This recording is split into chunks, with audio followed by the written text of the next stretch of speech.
Hi, it's Megan, and thank you so much for joining us for this week's episode of WooAsFuck. This week we are going to be talking all about timelines and timeline jumping. We're going to be sharing our experiences with it, what it looks like, and how you could facilitate your own timeline jump and some people that you can work with if you want some assistance with that process. Also, be sure to check out our website where we are going to have a workbook on working through preparing for a timeline jump and some other things. So I hope that you guys are all having a wonderful day, and let's get into it.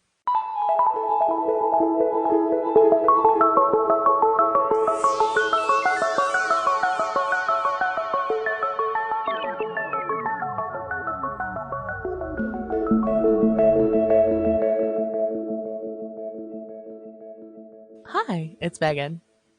And Lissa. And welcome to this week's episode of WooAsFuck. I know that we talked about doing Claire's, and that's what we've been saying for a month about our first research-based educational episode. But in true form factor, we decided to pivot, and we're doing a different subject. Pivot! Yes. So I recently had a lot of life changes, and I intuitively signed up for a course doing timeline jumps, which that's all kind of funny because I genuinely thought, because it was an impulsive, I've seen, okay, get your shit together, Megan. Wait, I want to pop in for a second while you think about what you want to say, because I'm not 100% sure if everyone listening knows this, but before you get more into it, Megan, I just want to say, you guys, one of the things that Megan has struggled with that we've talked about in past episodes is like investing in herself. And the way that manifests is a lot of times the spending money on herself, whether it be like one thing that we've talked about is nice makeup, like purchasing like nice makeup for yourself or something like that is seen as a waste of money. And we were talking a couple weeks ago about how it's really important to invest in yourself. And she made the commitment, we both did. I was talking about making more time for nature and like getting out there. And one of the things that Megan was going to really have intention with was investing in herself. And then the result of that pretty instantaneously was this intuitive impulse purchase. So at the time she saw it as how she's going to explain it.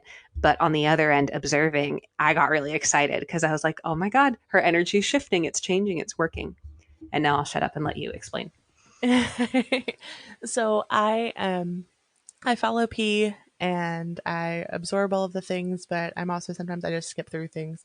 And I've been very aware of the timeline jumping sessions that she offers, and then I knew there was like a collective group thing that was offered, and she had been hyping it up, and then I kind of thought about doing it, but I didn't really do a deep dive into it or anything because it was money, and I don't like to spend money on myself if it's more than $25 or $30.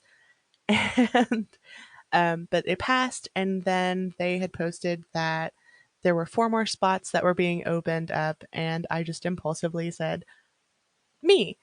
And I thought in my mind that this was like a collective group timeline jump that we were all doing together. And because all of us were doing it together, that we were, there was going to be like a big jump because all of our energies were focused into it and really impactful. And what it was a course on how to, as a practitioner, guide timeline jumps, which was so much better, if we're being honest. And through this experience, a lot of it kind of lined up with stuff I was already doing. It opened my eyes to a few different ways of structuring things that I hadn't considered before, which I love kind of getting to learn about things. And I got to meet a really beautiful soul, my partner, and I performed a jump on them, and they performed one on me. And then the very next day, I quit my job. Okay, hold on, time out, pause. I don't think I realized that the very next day you quit your job. And yes. Also because I can hear you guys asking, when she says P is a woman, P the Fairy is her name. And what, if I were to describe her in one sentence, I would say that she is an energy worker, artist, podcaster, content creator, and ultimately just a human being living in truth and integrity. What she teaches is very much in alignment with what Megan and I like consume in terms of information, and we'll put her links so that you can find her personally. But that is who P is, and I did not realize it was the very next day. Holy crap!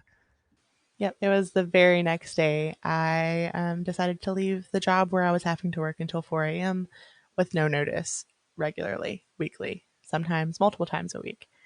And it was a really beautiful experience. And I'm really grateful for investing in myself and getting to expand my knowledge. But it kind of resulted in Lissa and I both doing a pretty deep dive into timeline work. And we decided, why not make our research based, in- informative episode based on what we are currently researching and really into. So we've learned not to commit to a topic, and then we'll just surprise you. Working in flow in true Working in flow. fashion. And Yes. also, as we were talking about this, I didn't realize that this was all lining up this way, truly. So after Megan did that timeline jump and learned about how to facilitate it, um, she offered to do one for me because I'm also in a state of transition, as you all know. And in my mind, I was thinking, oh, this is something that definitely needs to be done before recording this episode. And it didn't work out. Yesterday, the energy for me was just off. I wasn't in a place where I could concentrate. I was kind of grumpy and frustrated. And so we put it off. And then today, as we were doing our little review before we record, it became abundantly clear to me that this is going to be a very hands-on experience, meaning Megan's going to be teaching us about what she's learned about timeline work, and I'll be adding in my 2 cents based on my personal experience doing timeline work on myself. I mean, I popped big timelines in my life, but I didn't really understand that's what I was doing. But the fun thing is that after she explains all that, what we're going to do is we're going to head over onto our Patreon and actually do that timeline jumping session. So the session itself will not be recorded. That's something private and just for me and her. But what we are going to do is we're going to record a little, like beforehand, what just what I need to know in order to do this. And then we'll pop off, and then I will give you guys an update on my experience, because we have Megan's experience in her story, but I think it would be really fun to offer patrons a literal step-by-step, this is what the process looks like. So I'm really excited. Originally, we were literally going to be reading, these are what the clairs are, blah, blah, blah, blah, blah. And now it's turned into a very experiential group process. And yeah, and I'm going to be doing a jump literally today. So here we are. Here we are. Okay, so let's talk about, I guess, in general, timelines, energy, the universe, the collective database. That's probably because I'm really computer oriented. I'm probably going to describe this in a lot of um, technical adjacent terminology. So, the universe is essentially a giant database full of every single decision you've ever made, every single decision someone else has made, every time a butterfly has flapped its wings, and all of the possible outcomes of those things. I'm sure you're familiar with like butterfly effect type things. And there are an infinite amount of timelines that you could possibly be on at any given moment. You probably shift timelines way more often than you were aware of it. With every decision that you make, you could have made an opposite or different decision and gone a totally different direction. You could have taken a little bit longer to leave a store and then hit a stoplight, and because you hit that stoplight, 10 other things happened. And that's kind of what this is all about, really, is taking control of your intention behind your actions. So this isn't just letting yourself aimlessly wander through the universe. This is you intentionally taking control over your timeline and where you want to be. And a lot of that is radical acceptance of where you are now. and it can't be done out of desperation, just like with any sort of manifestation. It can't come up from a place of need or a place of lack, or you're not going to be able to anchor in what you truly need. You need to be open to your highest timeline, whatever that looks like, without trying to fit it into a box, which I know we've been harping on for a while. So, how do you know if you've done a timeline jump? I'm sure that you've just woken up one day or gotten out of a shower and everything felt a little bit different. So, there are a few different things to be aware of in your just general day to day life when it comes to where you are with your timeline or if anything significant has happened to you without you intentionally initiating it. So, a big example of this will be the Mandela Effects. So you were certain that there was a cornucopia in the logo of Fruit of the Loom, or you were certain that it was the Berenstain Bears, not the Berenstain Bears. Or, Both of those things are very true. Very yes. true. And essentially, what that is you were on a timeline where those things were very, very true for you, but you hopped into a timeline where that might have never happened for the other people experiencing that timeline. And that's a really common one, and it's getting more and more common. I probably could list off 100 things, and some of it could just be a fluke. It could be just a random thought, but there are some of these things that I legitimately have like core memories around them. I do as well. I'm sorry, I don't mean to interrupt your flow, but I just want to fine. pop in here real quick because I can hear some thoughts going on. So you guys, here's the thing. We do understand that there are people who have explained away the Mandela effect, like talking about collective memories being different. I know for a fact that there's social scientists that study this phenomena and phenomena. Da, da, da, da, da. I don't know how you say that. Anyways. Ba, ba, da, ba. So we're going to just ask you for this episode in particular. This is the WooAsFuck podcast, right? To just take a minute to suspend your beliefs in what you know to be true and just potentially, if you're open to it, listen with sort of a blank slate. Because here's the thing. If you live in a reality where timeline jumping is real and you are open to that, and let's say you lived in a world, me, where the cornucopia at on the fruit of the loom did exist, okay? And then now you're existing in a world where that did not exist. The human psyche is going to want to find ways to explain that. And so you best bet there will absolutely be 1,000 reasons why that is so, because chances are you are existing on a timeline where other people also have that quote unquote false memory. So it's this and that. It's this and that. Sure, maybe we just misremembered. Sure, maybe they redid their branding and marketing. I'm hearing like someone out there knows something about marketing and branding and has a way to explain this away.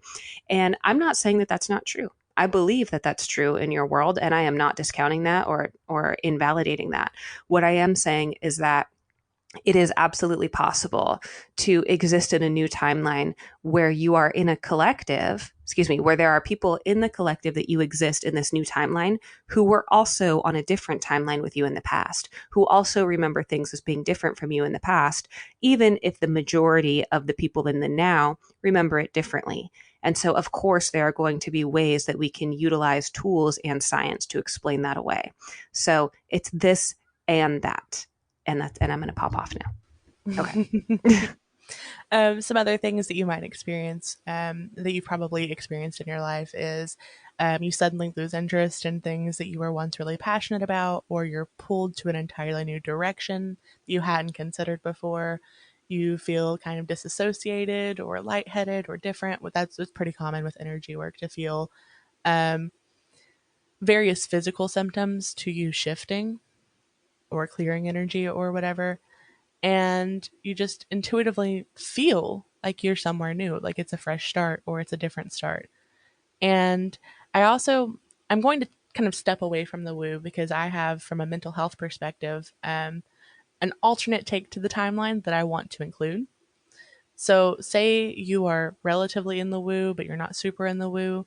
Timeline jumping is radically accepting your life as it is and then making the choice to go in the direction you want to go.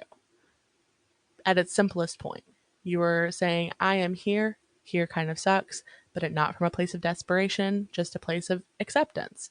It is not good or bad, it is neutral. And I want to be here. And you were choosing that you are now here, acting as if, or just changing your mindset. And that's really what a lot of this is. And you were attracting on a very woo side. Um, you were changing your alignment and then realigning yourself with your highest timeline.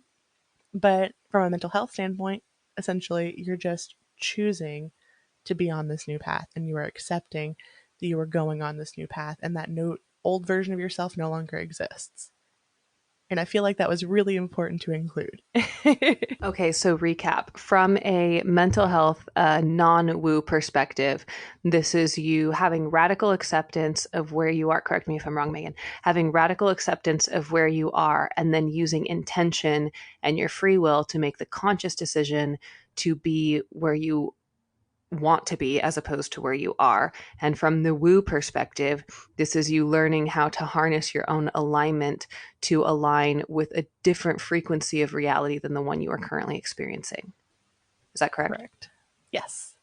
I just wanted to make sure to include that alternate version of it because I am very woo and very open to things, but I'm also very rational and I'm very aware of mental health and things around it. And I know that regardless, before I was aware of any of this, I would do similar things where I would decide I am now doing this and I would bring it to me because I chose to live my life as if I were doing a thing. It was my most common form of manifestation, whether it was intentionally manifestation or me just trying to get myself out of a shithole when it comes to mental health, you know? Yeah, we've all that I think. Okay, so I want to talk about radical acceptance of where you are. This is actually something I'm currently experiencing and part of why I will be doing the jump with Megan, or why she will be guiding me through one, and something that we've both gotten to in the last month. So also something in addiction work, like working in the field of addiction, that's necessary for change to happen. So we get to a point in our lives where we are no longer, I don't even want to say like happy with where we are, but where it gets to the point where it's like intolerable, where the existence that we're currently experiencing can get into this place rather. So like if you are acting out of alignment, this is going to be from a woo perspective.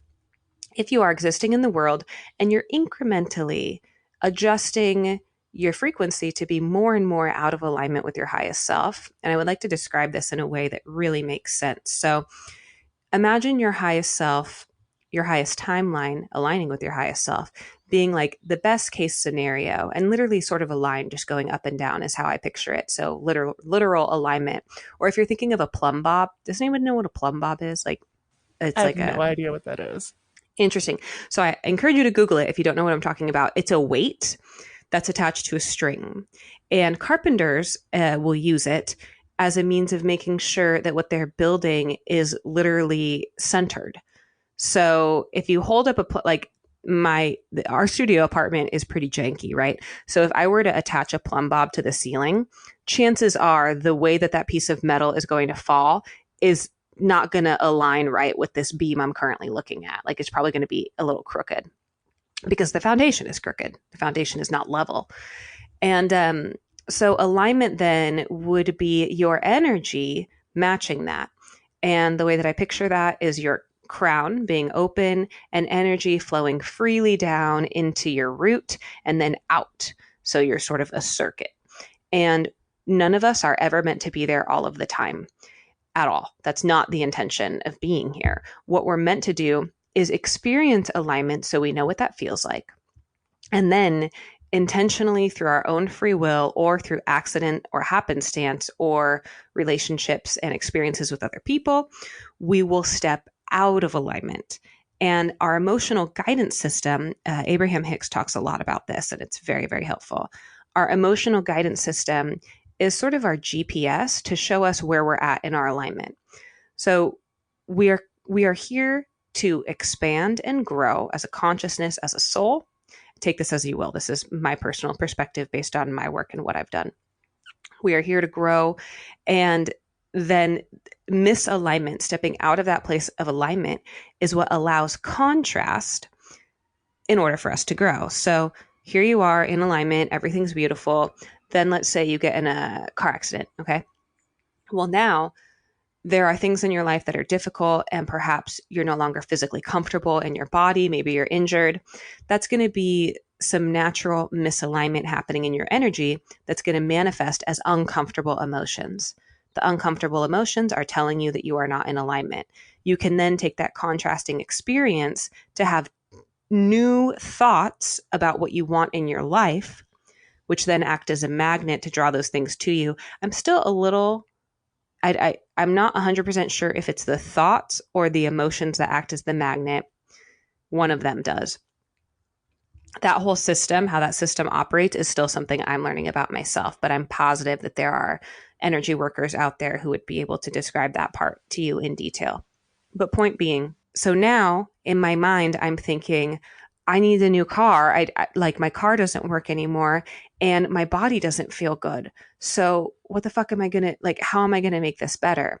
That begins a whole new process of honestly you existing on a new timeline where you are able to implement these new thoughts, these new ideas, these new needs to become a bigger, more expanded version of you.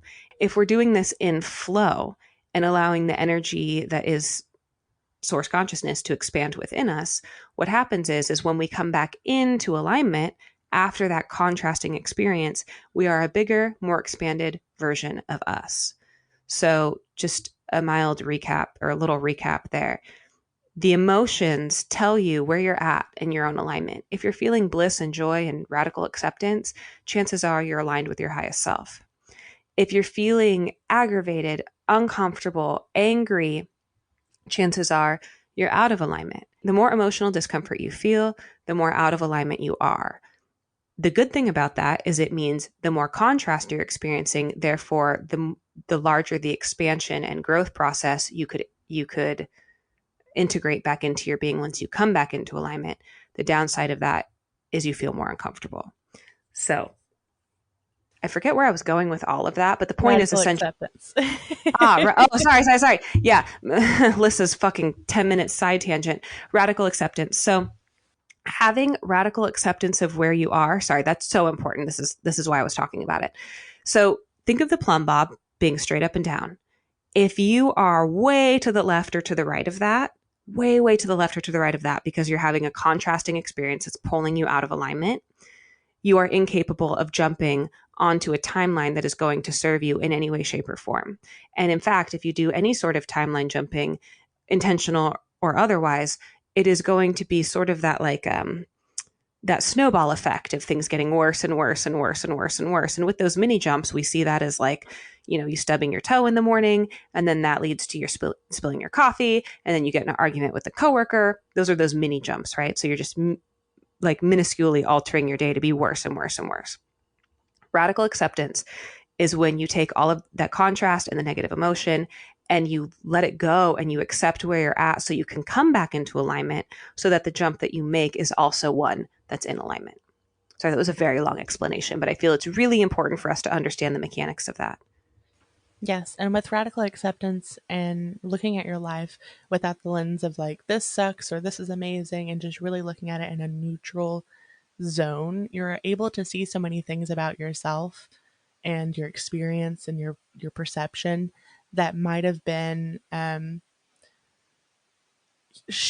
what's the word I'm looking for? That might have been impacted by your emotions surrounding it. So you're looking at your life with like you're a third person, that you have no personal attachment to your life. You're just observing it as if you were an observer.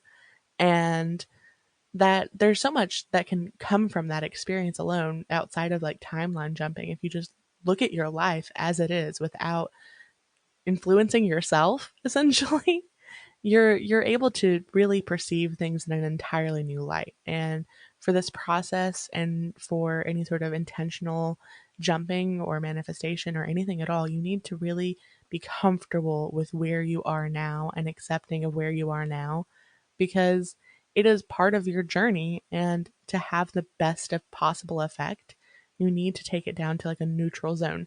It is not good, it is not bad, it just is. And that's all that matters. Megan, can you give us a real life example? It could be like made up if you don't want to share what it personally was for you, but what did that look like for you in terms of having radical acceptance before your actual jump that you did? I am going to talk about, I guess, work. That was a big factor in mine. So for me, I was looking at my life and the struggles that I have in relation to work. And I radically had to accept the fact that a lot of my problems and a lot of my barriers when it comes to work were my fault. 100% my fault. And yes, other people had impact, other people had say, other people had things that they influenced me to do. And I tried to establish boundaries and I tried to do X, Y, and Z with everything. But I wasn't standing up for myself in the way that I needed to. I wasn't establishing the boundaries that I needed to. And I was allowing myself to continuously be in this cycle of, for me, giving an external source 200% of my effort and then burning out. And with my mental health and my neurodivergency and all of the things, they culminate into this little being that wants to be perfect and help everyone and do everything right all of the time, and then screw my personal life, screw myself, screw my body.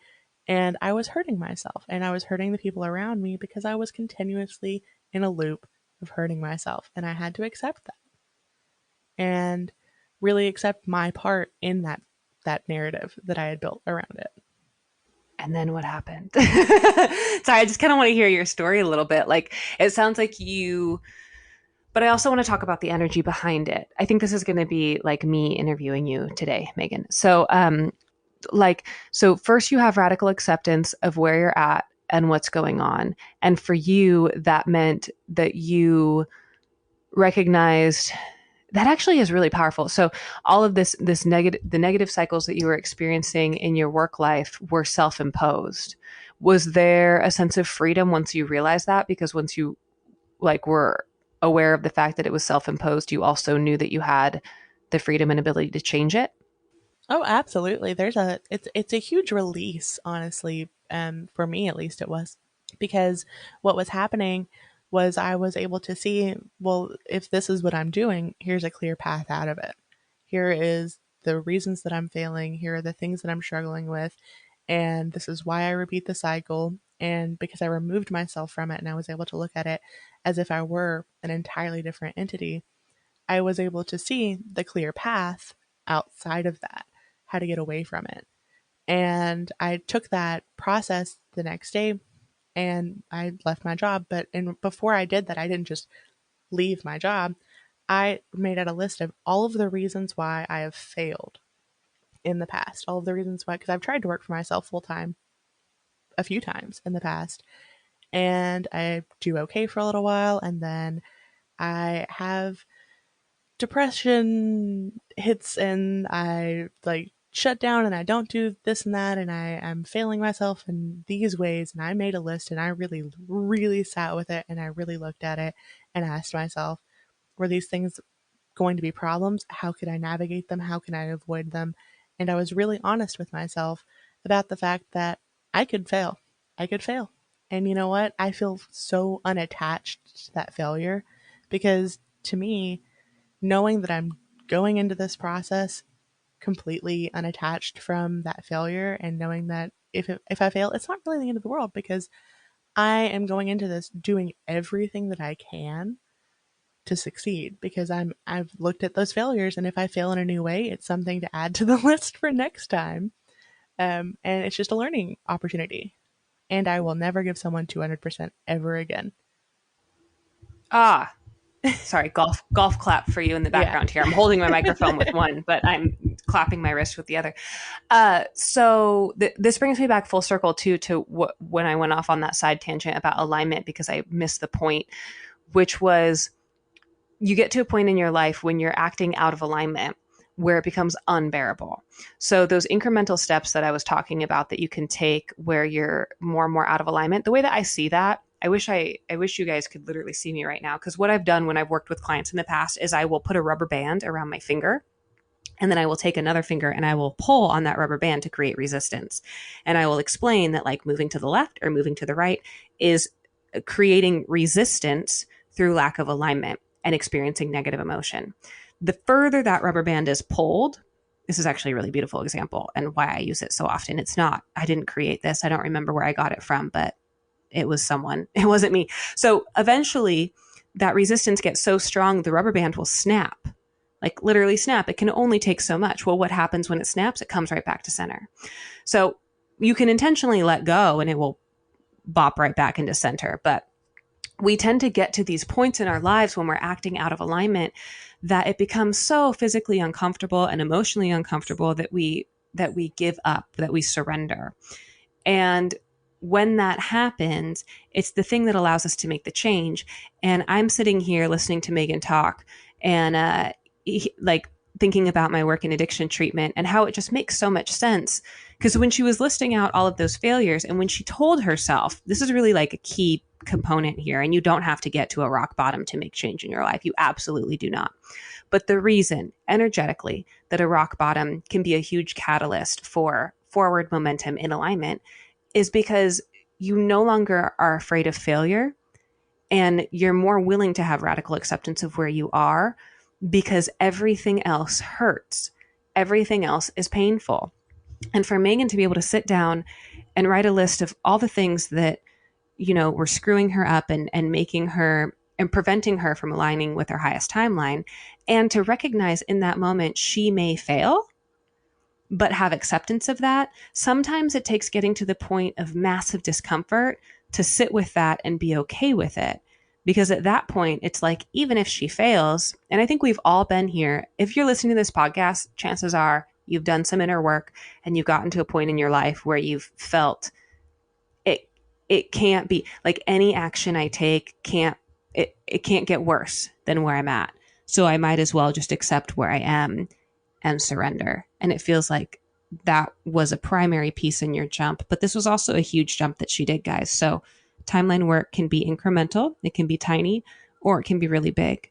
But chances are, if you're about to do a big jump, it might have been preceded by a lot of uncomfortable feelings, resistance to those uncomfortable feelings, and then coming full circle with the release of that and a surrender. And it's really important to not come at any sort of magic from a place of desperation or lack or whatever, but there's a separation from hitting rock bottom and having acceptance of your situation and being neutral, and hitting rock bottom and being in the midst of rock bottom. Because Sorry, I just I wanted to say huge yeah, important distinction there. Hugely, hugely, hugely, yes. because I will be candid. I hit rock bottom about a week prior and I was in it, but I let myself really feel those feelings. I didn't just run away from them. I didn't practice escapism. I didn't do whatever. And then I had a week of sitting in those feelings, accepting them, working through them, figuring out paths. And I didn't just go into it like, oh, I no longer want to live. Let's do a timeline jump. No, no, no, no, no, no, no. Don't do that. Get help. Do what you need to do for yourself. Get some distance from the event and make sure that you're in a place where you're ready to move forward and you're not just desperately trying to cling on to the next thing. That's really important with anything that you do in your life. Feel your feelings and give yourself space. Can you explain for them, for everyone listening, the difference in what you were experiencing emotionally so that they can really feel the difference there? Like what you were experiencing at rock bottom before you took space, and then what you were experiencing before your jump? Sure. So I hit rock bottom, I guess it was a few weeks ago now. And in that moment, it kind of came on in a wave. I've not had any sort of I guess trigger warning. I'm going to be talking about suicidal ideation. I haven't had any of those thoughts in years. Really, I'd been um, pretty good about it, I thought. And I realized that evening that I had just been kind of numbing myself out to some emotions that I really needed to feel. And I had a discussion with my partner, and I blurted out something that I realized was like a repressed trauma that I had been holding on to. And I really kind of sunk into this, like, I opened up a can of worms, and I was going through all of these feelings that I just had decades of not dealing with. And I I cried a lot, and I haven't had a really good cry in a while, and I cried for hours. I recorded videos of me, like, in really in the moment, because it felt really important to document this feeling that I was having. And I kind of went back in my brain, did the thing that it used to do when I would feel big feelings, where it would say, you no longer live, you no longer feel the things. And I didn't see, like, I was trying to make a list of all the reasons why I should live, all of the things I could hold on to, and I couldn't come up with anything in that moment.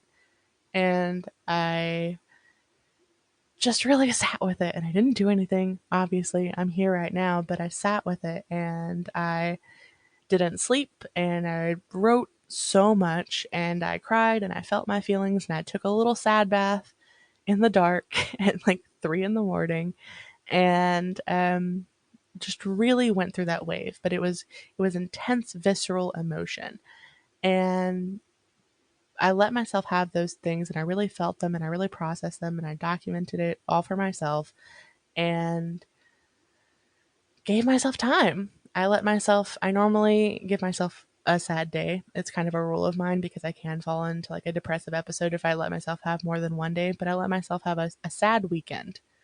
And I let myself really sit in that feeling, and I let myself process it, and I talked about it with everyone that was involved or just knew me, which I'm not super comfortable talking about some stuff, but I was really open and candid and vulnerable about it.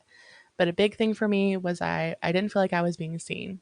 And that has 100 different stems from it. And a lot of it probably has to do with the fact that I've been masking most of my life and trying to be something I'm not. And I didn't really know myself, was a big part of that core. So how would anyone else see me or know me if I wasn't seeing myself? I worked through a lot of that. And then by the time I did the jump, I had processed so much of that and accepted so much of it, and had already had plans in my mind. And I took a week off work for mental health reasons, which, if you know me in real life, it is very hard. I don't take days off. I don't call in sick usually at any job. I don't take days off. I rarely take vacation days. I'm a workhorse. I'm not anymore. I was a workhorse. Let me correct that. But I took a Good whole week job. off with no prior, because usually if I have a vacation, I would tell people months in advance, and I would have like a whole plan for the people to like take over my stuff. And I just took off, and took a whole week off. And then on Friday, after I did the jump, opted to not return after my mental health break. And I feel really good now. I'm on day 2 of working for myself full time again. And I've not made a lot of money, because I've been doing a lot of stuff that I needed to take care of months ago, years ago. But I'm building a strong foundation to move forward. Thank you for sharing that with us. That is incredibly vulnerable. And I'm so proud of you for, like, you are such a different person now than you were 6 months ago. And I'm sure you're a radically different person than you were 2 years ago or even a year ago. But to see the growth and progress in the way that you take up space now, it is truly, I don't know, it like gives other people permission to do the same. And seeing you do it in particular is of like huge weight, value, and significance, because I personally, as your friend, understand intimately the ways in which these actions that you're taking to really take care of yourself and do what you need to do for you are in direct opposition to the way that you've been living your life. And so the pivot that takes is a big one. But you guys, as her friend who's able to watch her go through this process, and it's really, side tangent. I love the fact that we are doing this podcast through the process of leaving our day jobs, coming out of the Woo closet, stepping into the Woo community, working as energy workers in the field, and then sharing this all with you, because so many people tell the story after the fact. And I love that we're telling it during. So you're like along for the ride with us. But point being, as someone who's seen her go through that, to see the power, to feel the power in her voice as she talks about where she is now, and to see, this is the exciting part. So since she's made that jump, it's only been 2 days, right? But one of the things Well, the that jump she was on Thursday, but I've only been like, because I didn't work on the weekend. I gave myself got lots it. of room and really connected with my partner over the weekend. Oh, that was another thing too. So we're constantly texting each other. And over the weekend, she was sort of MIA. And it was because she was giving herself like a break, like in screen time, and being able to just reconnect with her partner. So I just want to explain. So as an observer of this, I'm just going to tell you guys my experience, because it's been a really beautiful thing to watch. And I want you to all get an idea of like what's possible for you when you really surrender to like your soul self and who you are. So that was the first thing that was like, whoa, there's a big shift happening here, is that she was sort of unavailable over the weekend in the best of ways. Meaning it's not like she just like was gone, but typically Megan and I message quite a bit back and forth. And anytime I would message her, anytime I had messaged her over last weekend, it was like, hey, can't really talk right, or sorry, it took me so long to get back to you. You know, my partner and I are watching a movie and I'll talk to you in a bit or whatever. And it was just very clear that she was making time to reconnect with her partner, be away from screens, and exist in the world as her and feel what that energy feels like. Then come Sunday night, there was a bit of, is it okay if I share this, Megan? Sure. I wasn't really involved in the process of your situation. Oh, well, this is about you. Oh, about My me? situation. Oh, geez. Yeah. Well, and I guess you can just edit this out if you don't want to talk about it. Oh, But that's fine. so Sunday night, my situation. Yeah, like which one? Oh my God. I'm surrendered, you guys. I'm ready for a jump. But anywho, so Sunday night came and Megan was nervous about Monday, because Monday Oh, of was course her. you can share that. Oh, okay. That's so funny. So Like, I so have Monday some was. big secret anyway. I don't. Yeah, no, yeah. Come Monday, she was nervous about starting work, because this was, and we both are prone to anxiety and panic attacks. So, a non-neurodivergent, stable, like normie would probably just focus on Monday or the week of, right? But people who are like us project that way far out into the future. So it wasn't just, now I'm going to work for myself on Monday, because Megan has a bunch of projects that she's working on. It's not like she quit her job and she's not doing anything. We're talking, she now has an infinite list of tasks that are all about what she wants to be doing with her life that she can actually implement. So she had this huge list of things that she wanted to get done and accomplish. But then with that list came the fear and panic of, oh my God, now I'm responsible for supporting myself. And what if I fail? And what if I fail my partner? And what will that look like? And oh my God, like the actual weight of that emotion.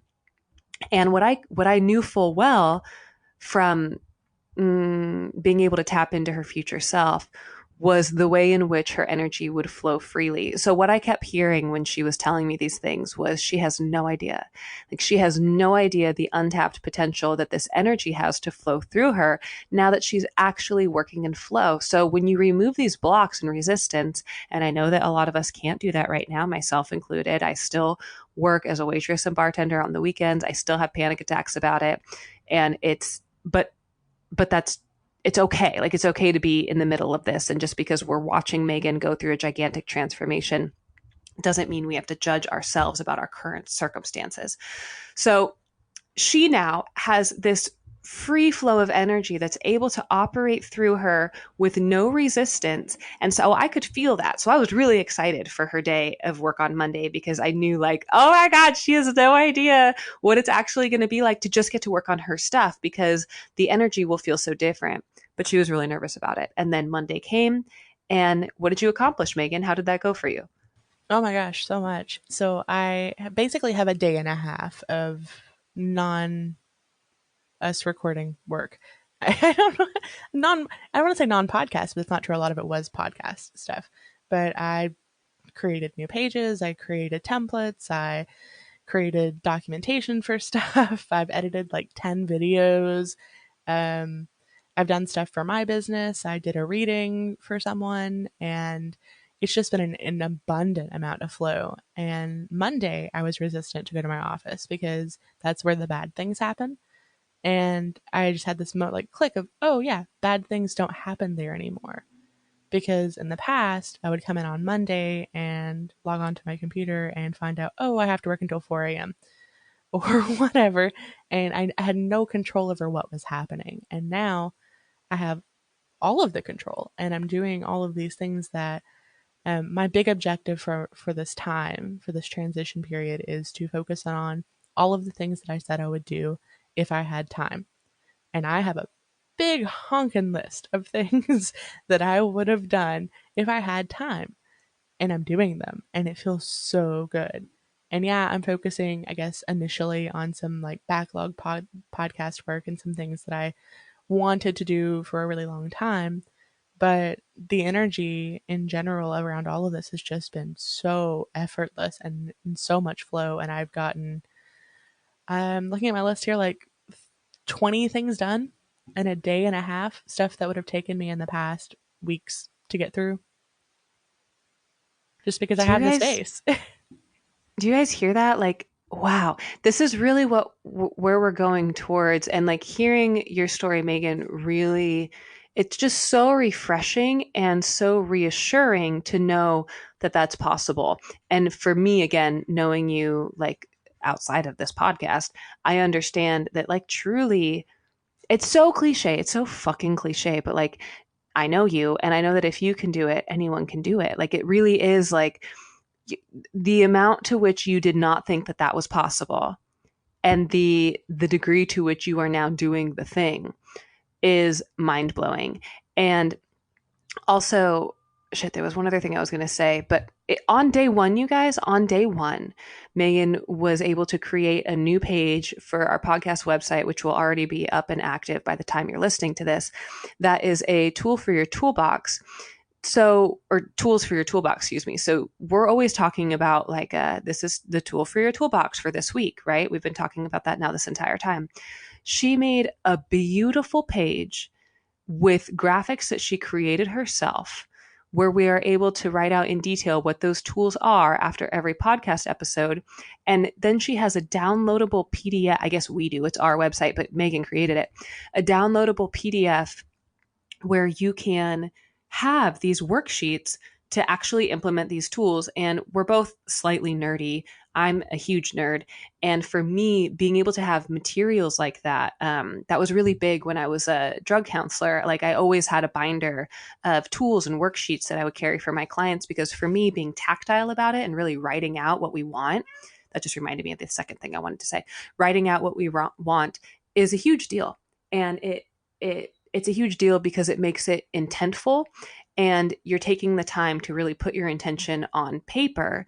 And now that we have this as a function of our website, it just feels to me like we're opening up channels for other people to help in their process.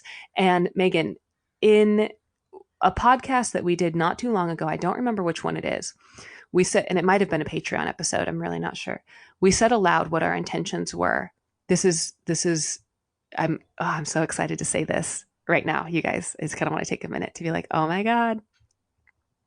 We set our intentions to the universe. We wanted to make them known. And my intention was that I wanted an abundance of nature and freedom to be able to spend time in nature and really absorb that. And Megan, you said that you wanted an abundance of time. I've got it all now, baby.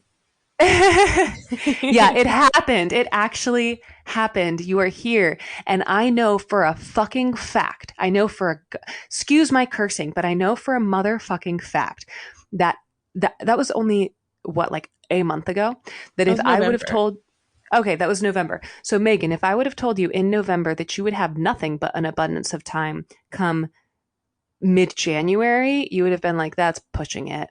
That's really just not realistic or reasonable. But that's how energy works, is when you're actually in flow and in alignment, just like a rubber band snapping back to its center, it, time becomes irrelevant because all you have is the thing that you're in alignment with, which for you is an abundance of time. Yes, and I am fully aware that I gave up a part time position where I could work whenever I wanted, and I made $55 an hour, and it was hunky dory in a lot of ways, but also I gained so much. And my partner said something that really, I don't even know if he is aware of how much it impacted me, but he's anxious. We'll say that, and that's an understatement. And the idea of me leaving a position, because obviously I didn't do this without talking to my partner. He supported it, but he obviously had some anxiety surrounding it. But he was really supportive and great and wonderful. But the thing that he said that really got me and kind of like gave me that like fresh of breath of air, was that that this was step one to me being able to retire him. That he was really excited because he was going to be retired by the time he is 37. That's his goal, for me to retire him by the time he's 37, because I'm taking that first step now. And that just meant so much to me. And I also want to point out, uh, sorry, I'm out of breath. I ran up my stairs real quick and then ran right back down. So I want to point out, first of all, the fact that she has that support system of her partner who is really seeing her for who she is, and even in his anxious self, is able to see that Megan is operating in a way where she is changing and evolving as an individual. That's like it when somebody's acting in integrity with their soul, you see it. So even if even if I'm Megan's partner and I'm anxious about being able to support ourselves off one soul income, and then whatever Megan's doing for her own business that is still being implemented in this new way, there's a level of security about that, because you just know that this person is tapped into a power source that is larger than her. And it comes across. You might not have words for it, you might not be able to explain it, but there's a sense of security, comfort, and just knowing that comes with that. And I also want to point out that when I said, like, oh my God, you want an abundance of time and you got it, I'm sort of seeing the macro of your journey right now, where when we started this podcast, you were working 50 plus hours a week. And you said that you were working to create a position for yourself where you had more time but made the same amount of money. And you did that. You very literally did that. You were able to work half the amount of time and still make the same amount of money that you were making. And then once you realized that was possible, that gave you the confidence to be able to step into this new timeline where now it's literally just time for you. So as everyone out there listening to this is making their own jumps, and you're making timeline jumps all the time, whether you are realizing you're doing it or not, just like Megan said, know that it doesn't have to be all at once. And as someone myself who is used to very big jumps, like I will radically change my entire life within a matter of one day. It doesn't have to look like that. And more often than not, it's incremental. And it's okay to step by step change your environment, your surroundings, and your inner world to where it feels more and more in alignment with you and your soul and what you want and what you're here to do. And then eventually, as you do that, things just start to fall away that aren't a match to that.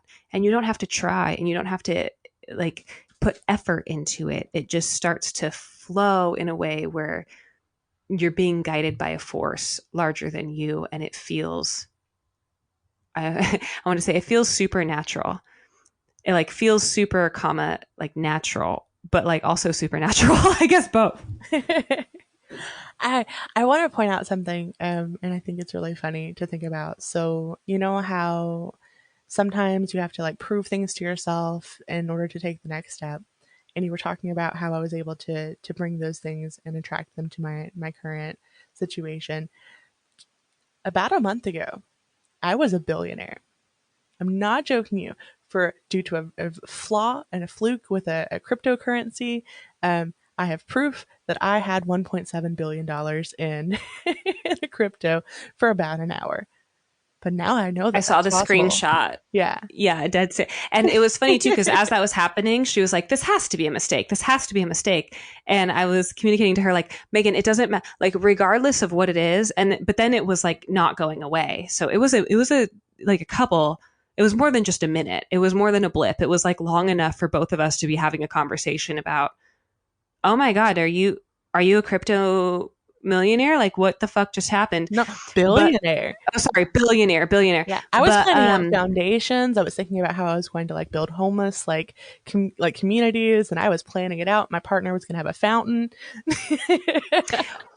And that was one of the things. So, like, the first thing she said was, "I'm about to be able to take care of everyone in my life," and to me, that made me like want to cry, because just, you never really know until you know what you would do when you come into money, and the fact that the first thing Megan thought of was being able to just take care of people and build foundations for others was incredible in and of itself. But one thing that her and I were both talking about in that moment is, even if it's not real, it's real right now. Even if it's not real, this very moment of being able to see that and take that screenshot and know that that's your name and that dollar amount, or crypto amount rather, that unlocks these energetic, like, it unlocks gunk in the energetic field to be able to flow freely, because you are able to conceive of what previously was inconceivable. Like, you see that and it's like, holy shit, your brain starts thinking about all these things that it never would have even begun to think about, because now something's possible in a way that it wasn't possible before. And I think that that was a little nudge from the universe to really prep you for what you're doing now, because now you're really doing things that were previously inconceivable to you.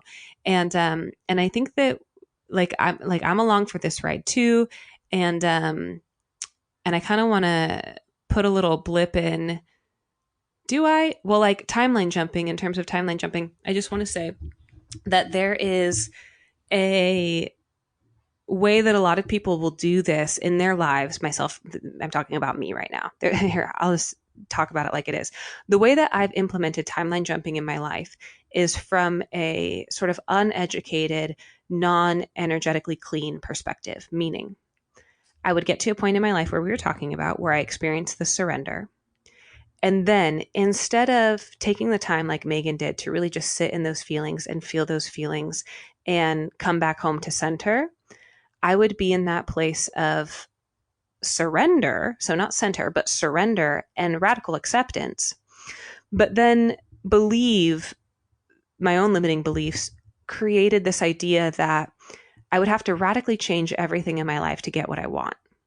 And so I've done that about 3 times now, where I would like leave my partner, leave my job, leave my home, just recreate everything from scratch. And there was a piece of me up until this point in my life that thought that there was something honorable and like brave about that. And I'm now starting to realize that that in and of itself is escapism. Because if you're just wiping, it sort of feels like a canvas, like you're working on a painting and you hate the painting. So then you just decide, screw it. And you paint the whole thing over and you start fresh. There's nothing wrong with that. And I think that it served me in a lot of ways and really helped me grow as an individual. But as we're all really changing dramatically in our lives right now because of our outside conditions and the way that it's changing our inner worlds, I think it's important to note and like take I want to say take Megan's advice, but she's not giving advice. Like, just sort of look at that experience and recognize incremental steps are really a good way to also build a foundation. You don't have to do everything all at once, and you don't have to have this big expectation that you're going to somehow be able to afford a gigantic chunk of land and that everyone you know is going to be able to come live on it and that you're going to be able to grow your own food and create this beautiful community. That's great to have that as an end goal. And if you can operate in that frequency in the here and now, that's really beautiful and it aligns you with that thing. But you can also just have some veggie starts in your garden and feel what it would feel like to grow your own food while having, a handful of kale. It doesn't have to be a big thing. And I want to thank you, Megan, for teaching me that. Because again, up until this point, I really thought that there was something like the bigger the jump, the bigger the reward. And that's not really what it is. It's much more about the bigger the intention and the stronger the alignment, the bigger the reward and the bigger the payout.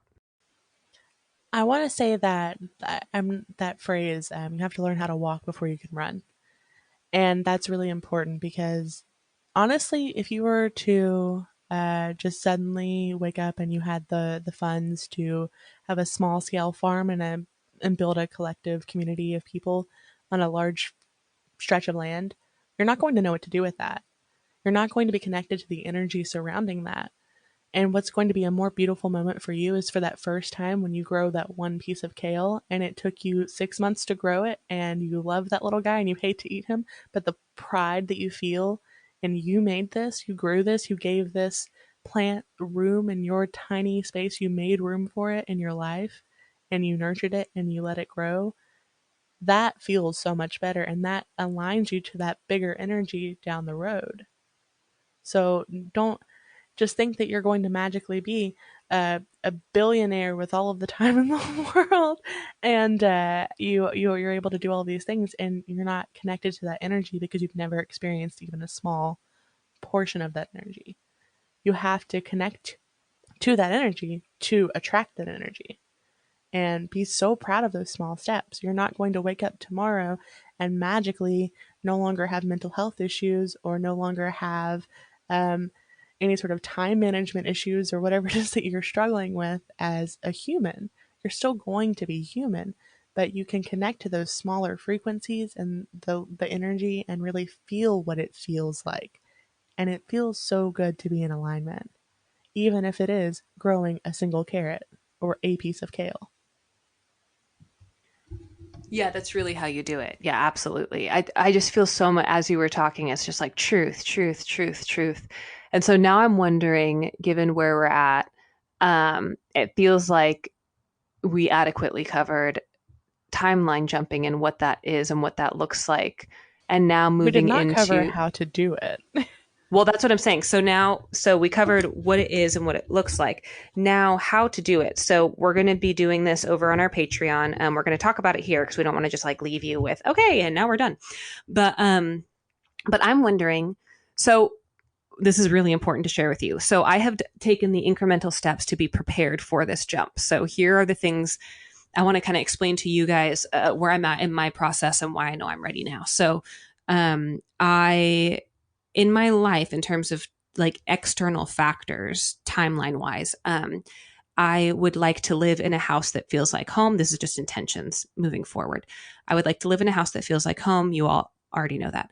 I would like to have an abundance of nature, and to be like, I want to take money out of it completely because I really could give a fuck about money, but it would be how do I say, like I'm in crippling debt. Like, let's just be real. Like that is the truth of my life right now. I have massive, massive debt from living, like anytime I was single in my life and living on my own, I live in Northern California where my rent for a 400 square foot studio apartment is $1,300 before utilities. So we're looking at like $1,500 a month just for the bare minimum roof over my head. And that has been a consistent struggle in my life. And so you can hear as I'm talking the blocks around that, meaning when I say an abundance of nature, there's no like blocks surrounding that. Or when I say a house that feels like home, there's no blocks surrounding that. But something about the ability to support myself financially and experience financial freedom, I definitely have some blocks around that. So in my timeline jump, what I'm working to manifest is a life that is abundant in all aspects, spent in nature, and in a house that feels like home with my partner, where my partner and I are able to work on the projects that matter most to us in a beautiful surrounding. And that to me seems like literal heaven manifested on earth.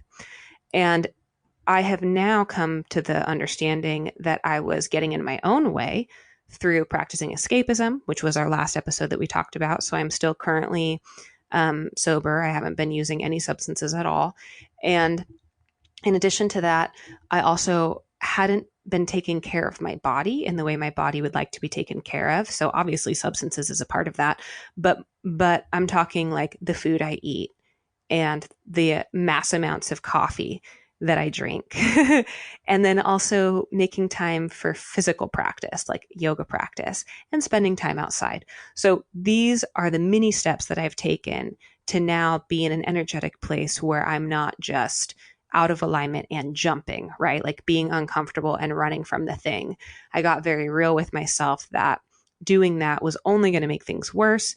And that every time I would look for new places for us to live or some type of remote income, that it wasn't going to pan out because my energy just wasn't aligned for it. So that's the place that I'm in. But other than that, I honestly don't know where, like what we're doing or where we're going. So I'll let Megan take it from there. I am not going to give a specific set of steps to take to do your timeline jump. I know, boo hiss.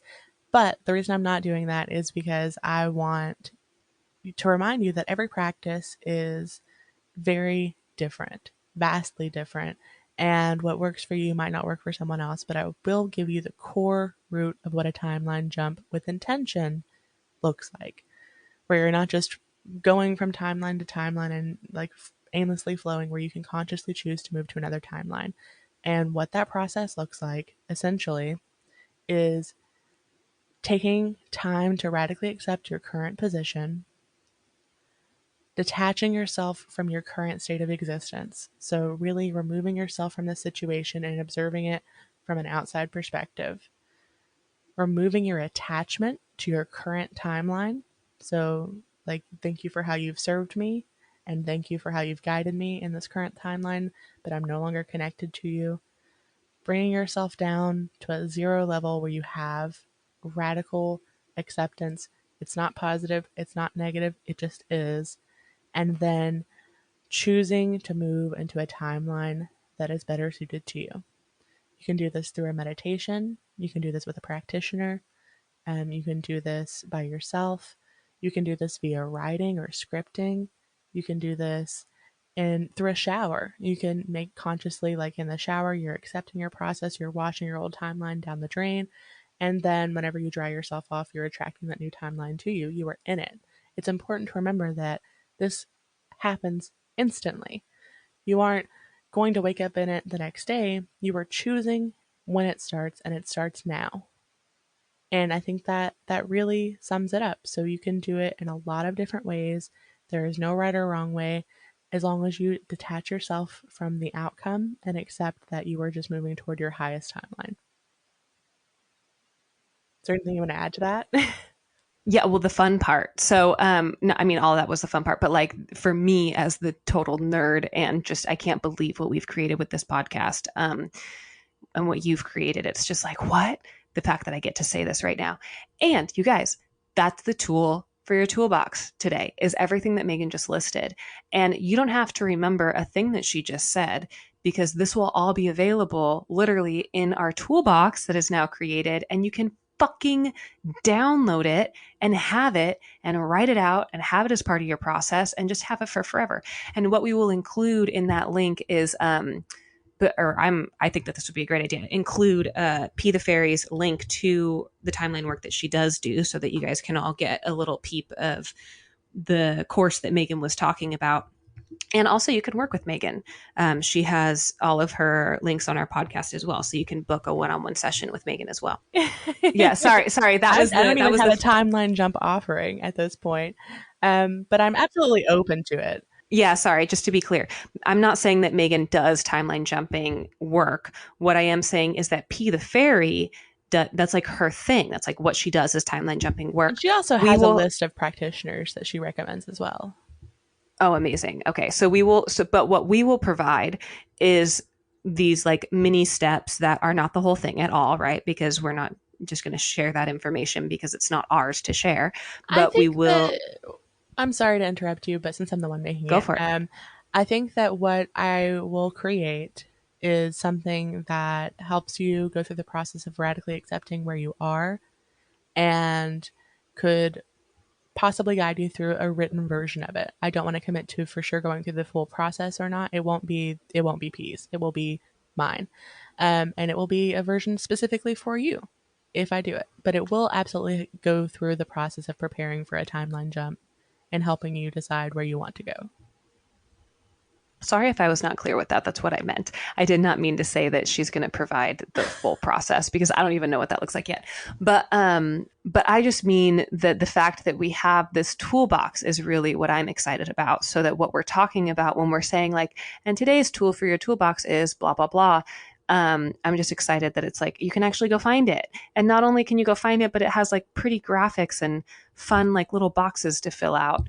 And when I said, and you can also work with Megan, what she really excels in, I mean, I'm biased, but because I've had one and it was life-changing, energy clearings.